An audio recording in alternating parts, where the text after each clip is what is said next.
This is a project. I just opened this project just for this tutorial, and first of all, you know that before I start color grading, I have to go right over here to color management, and then I'm going to change timeline color space. Is going to be DaVinci White Gamut Intermediate. You know why? Because DaVinci White Gamut has a large color space for us to work with, which is good. And then the output color space, you use Rec 709 Gamma 2.2. So what I'm about to show you guys today, I will divide it into two. The first tool I'm going to show you guys today is a practical tool, a plugin that you can use in DaVinci Resolve to help boost your color grading. The second tool I'm going to show you is going to be more of a psychological tool, you know, how to think like a professional colorist and how to see colors, how to approach colors. It all happens in here. So that's the second thing I'll be showing you guys.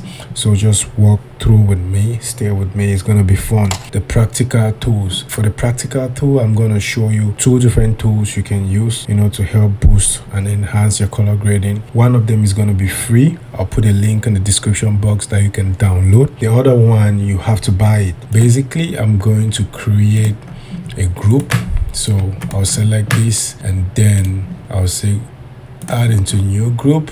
I'll just say outdoor, and then this one I'll create a new group and say indoor 2. So the reason why I'm doing this is because when I'm working, I want my colors to be consistent across the scene. I can work faster and I can be more efficient, you know, when I'm color grading. I'll use this, but the first one I'm going to show you is Dehenser. Dehenser is not free. You have to buy it. I'll keep a link in the description box below. Next thing I'll do is create 4 nodes. So these 4 nodes, I'll name them as we go. But this last one, I'll call it Dehenser. So under Dehenser, I'll place in Dehenser plugin on it. And then once I do that, you can see that the image changes. And so I'll come over here, choose camera. I'll select the camera, which is red. This was shot on red, so make sure you know the camera you shot with. And then the camera, I'll say helium 8K, and there we go. So if you notice, all the other shots in this group has transformed already, and this is looking good, and I can start color grading from here. So you see why I do groups, right? Because it makes your work to be fast rather than going to each shot and trying to color grade.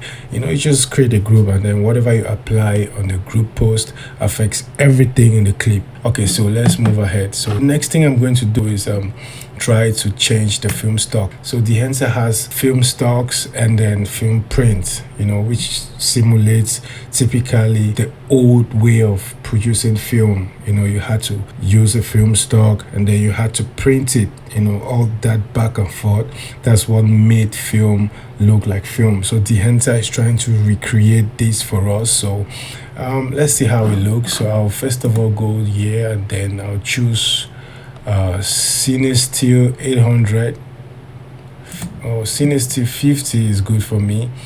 I mean, this is a film stock I want to use. Then I'll come over to the print, and then I'll choose Kodak 2383 film print, which is what most people like to use. I myself, I like to use it too. I'll come over to the film grain and I'll take it off so I can see a clean image. So this is my image right here, just with the film stock and the film print. What do you think? It looks pretty good already. The next thing I'm going to do is under print, I'm going to click on analog range limiter, and then it brings out, you know, the dynamic range of film. So I'm going to come over here, the tonal contrast, and then I'm going to start dialing down the contrast so that we have that hard contrast, you know. So you can see that. I like this. It looks good for me.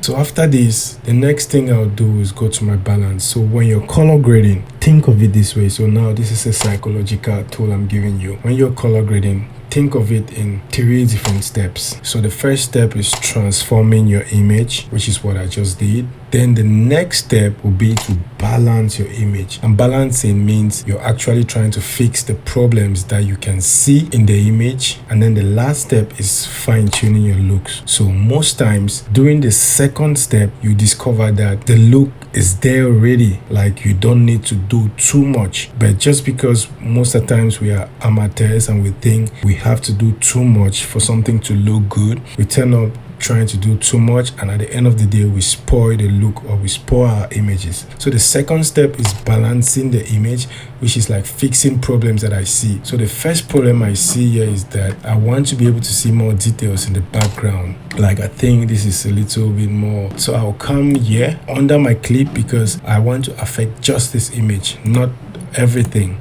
I'm going to come under the clip, not the group, and under the clip I'll just come to primaries. Under primaries, I'll bring the highlights down while I'll be looking at my waveform. Take the highlights down, like pretty down, and then under HDR, I'll take it up like the global. Take the global up. So look at what we got. So this is before, looks good. After, like I'm bringing more details into the image. That's what I want. So I think this is good. So the next balance technique will be white balance. So I feel like the image has a little more warm colors on it. So I'm going to bring down the warm colors using printer lights.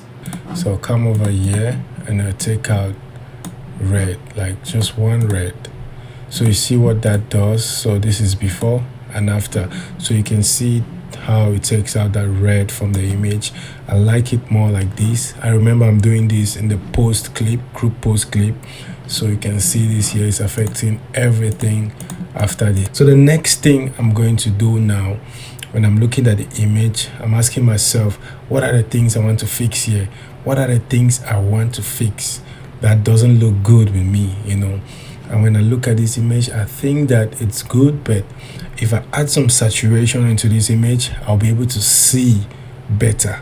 And then at the end of the day, I'll bring down the saturation. So that's one of my techniques that I use. I add saturation, I see what I'm doing, and then after I bring down the saturation when I'm done color grading, because you don't want to oversaturate an image. So I'll come over here to Dehenser. Dehenser has a very good saturation, and it comes under film developer. So under film developer, I'll enable it and then add saturation just a little bit, so you can see that this is too much. Come down, not too much.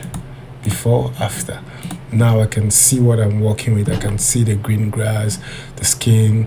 Everything is looking actually good for me. So when I look at it, I'm like, everything is balanced, And if I just go and scroll around the other shots, I think we are pretty much really balanced. Like there's nothing to expose, there's nothing to shout into the eyes. This is good. I mean, with this, you can actually export this and send it to your client. You can actually export this and upload to YouTube. You're pretty much good. And that's what I was telling you about when you're approaching color grading. Don't think of it like you have to do too much all the time. Sometimes you don't have to do too much. Sometimes you just have to balance your image and you're good to go, But for this tutorial, I want to show you some tips you can use to add looks, which is the next step that we're going to go into.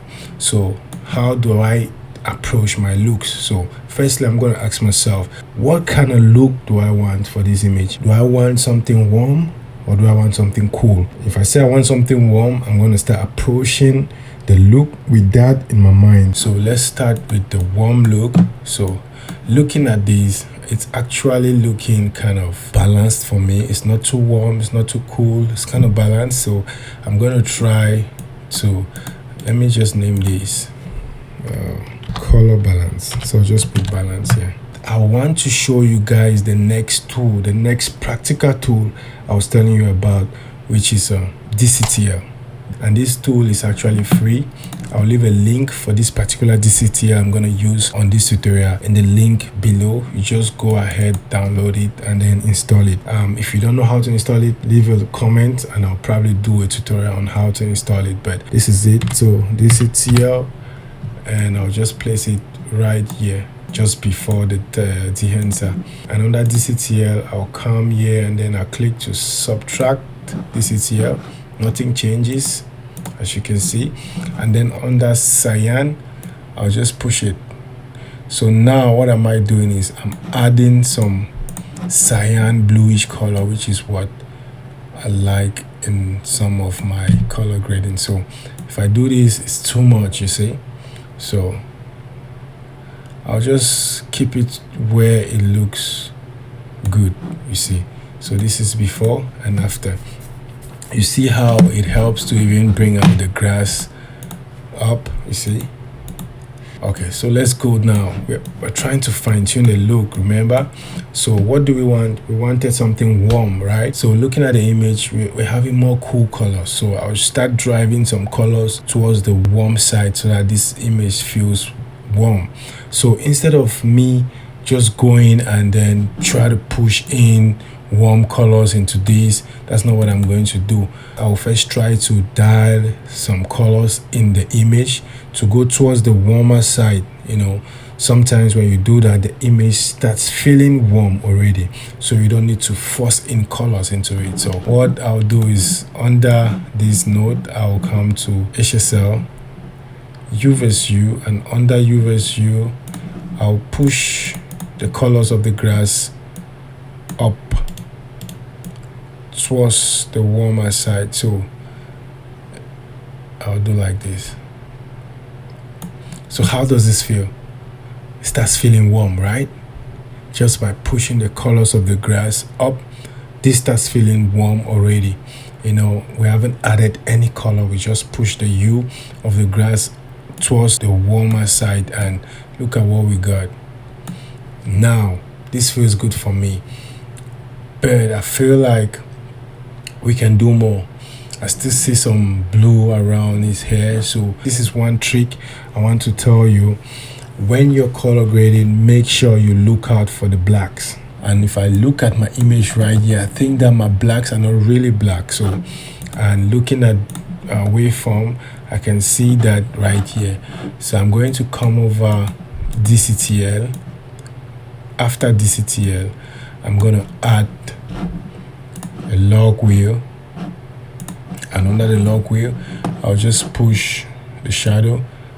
I'll just push some red into the shadow. So look at this: before, after, before, after, before, after. You see what I'm doing? I'm just cleaning the blacks. This is before, after. So cleaning that blacks helps to make your image look professional. That's one important tip you should never ever forget. Make sure your blacks are clean. Once your blacks are clean, your looks will always look professional, no matter how much you push it. Remember that.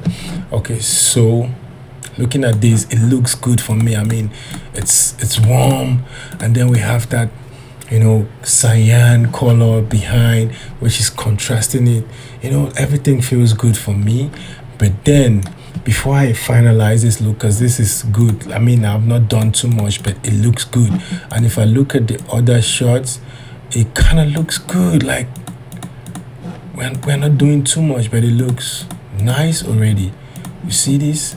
And looking at Dehenser, I've not touched a lot of things in Dehenser, and I'm good already. And that's how I use Dehenser.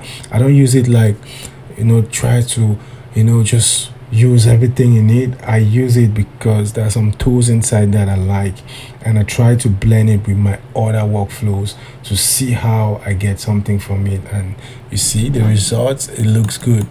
Okay, so before I finalize my look, there's one thing I always like to do, like that's before I say yes, this is ready to go out. There's one thing I like to do, and I discovered this thing recently. I noticed that we don't always have the best screens to monitor our images. So when we export our videos, it finally ends up on YouTube and the social media space, which means majority of the people who watch the video will use their phones, their tablets, or their iPad. So I decided to use my phone as a monitor to master and finalize my looks before final exports. So that way, when it's released on YouTube or any other platform, I'm very confident with how it's going to look on different phones and smart devices. I connected my computer to the internet, and then under Google, I'll come over here and say Chrome remote desktop extension. I'll click on it, and yeah, you're going to create an account, and then this is my account here. You can see that. So under the phone, I'll come over here, and under Play Store, I'll download Chrome remote desktop. So I'll download the app here, and then I'll install it. I've already installed it. So when I open the app, it's going to show me this. So yeah, I can just click on this, and that's my computer there. And then it's going to show me what I have on my computer. It's going to just appear on my phone. So basically right now, I can use my phone like another monitor. I don't know if you understand this. So looking at my phone, I think that it's good, but the saturation is too much. Just by looking at my phone, I can tell. Looking at my screen, it was looking good, but with my phone now, I feel like the saturation is a little too much. So I'm going to bring down the saturation a little bit. So let's come here, and then under saturation, we're going to bring this down a little. So I'll be looking at my vector scope, and let's bring this down. So while looking at the phone, right, and also looking at the monitor, so I'll bring down this warm saturation, will warm down. So if I take it too much, it's too much. So right over here, I feel like it's good. It looks good on my phone. It looks good on my screen. Like, hope you get to see what I'm trying to say. So your cheap phone, don't minimize that phone.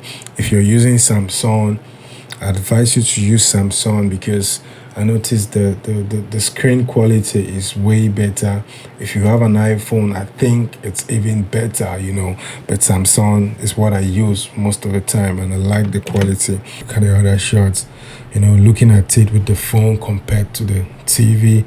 You see how crisp it looks, like clean, you know, the color stands out, everything is standing out. So this is how I approach my color grading, and I can just export this from here, you know, without thinking too much, because just looking at this right now, it looks pretty much the same from the phone to the monitor. It looks the same. So I actually know that if it plays on any other monitor, it's not going to be too different, because, you know, this is good. So I'll just say HSL here, and then right here, log.